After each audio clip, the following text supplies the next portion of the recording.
Hello, believers, deniers, and sheeple. Welcome to Conspiracy Talk, the podcast where we make up ridiculous conspiracy theories to oppose real-world subjects. My name is Dan, and I am your host. Today, we have a guest you may have already seen before, Lucy. Hello. Hello.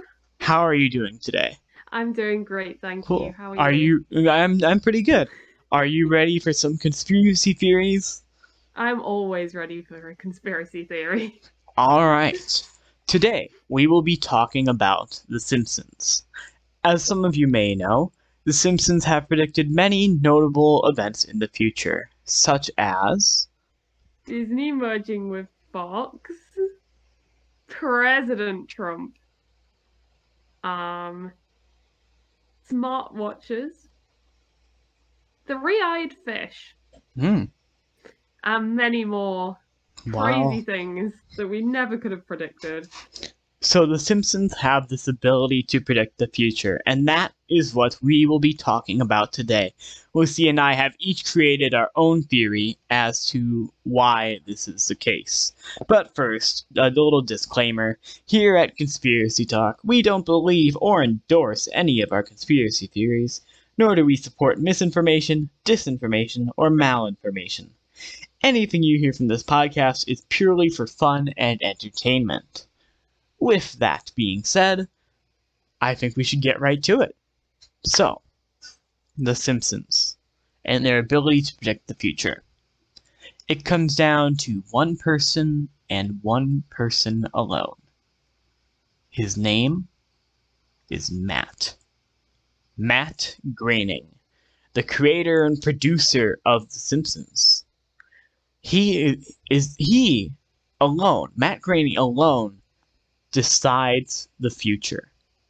He decides all the notable events. He decides the unnotable events. He decided what I was going to eat for breakfast today. And guess what? He was right. Matt Groening not only predicts, but makes the future. The Simpsons make the future. Why he shows us this through The Simpsons? That's hard to say. Maybe it's because even with all his power, he still has empathy for the normal people. He wants us to have a chance to know our future, so he puts the actual future into this comedy sitcom, where not everything is true, but a decent amount of it does happen. He does this to keep us comfortable, but also aware. Matt Groening knows the future. He not only knows the future, he knows it because he makes the future.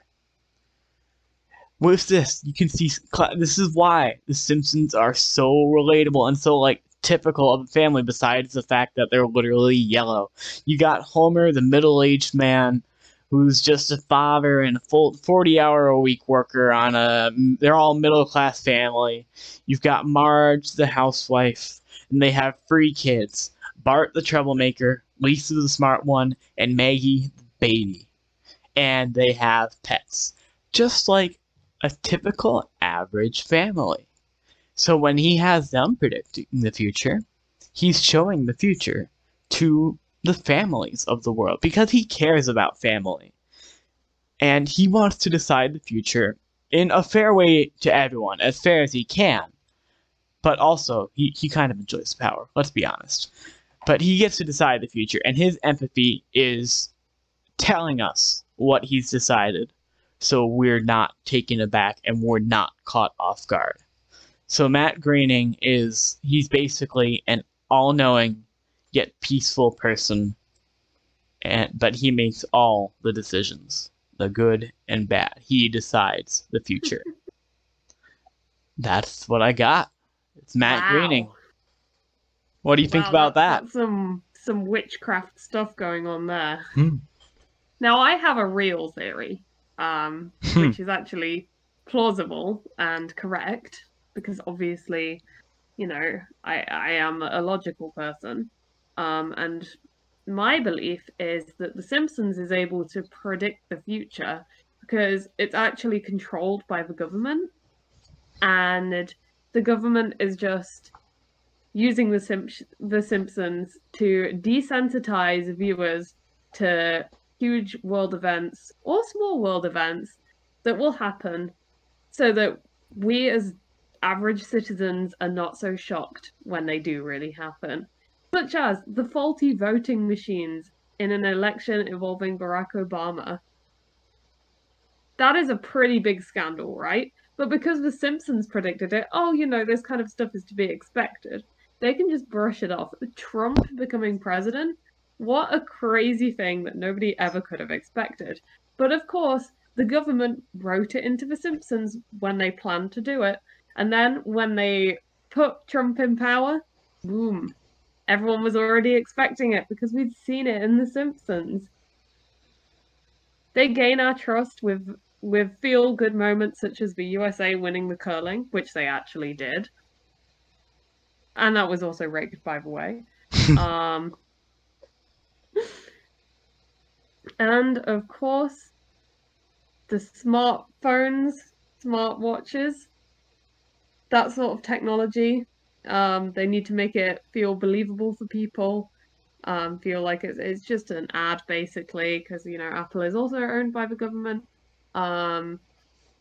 And three-eyed fish. Now that is a pretty terrifying one, but there were three-eyed fish discovered near a nuclear power plant in Argentina. Obviously that's pretty horrifying, and the whole world should be talking about it, really. But no, it's just normal, because we see it in The Simpsons all the time. So really, the government is just trying to make us all lower our guards and believe these abnormal events are really normal. And of course, once again, the government has a chokehold on us. So, be careful. What you see in The Simpsons next time, it may well be coming true. Sooner than you think. Alright. Very interesting. So today we've learned a bit about The Simpsons and how they are going to predict the future for whatever reasons. They predict the future and they're going to keep predicting the future. So with that being said, I predict in your future is watching more conspiracy talk. Whoa! Am I right, Lucy? Whoa! Yeah. But besides that, Lucy, do you have anything else to add conspiracy-wise?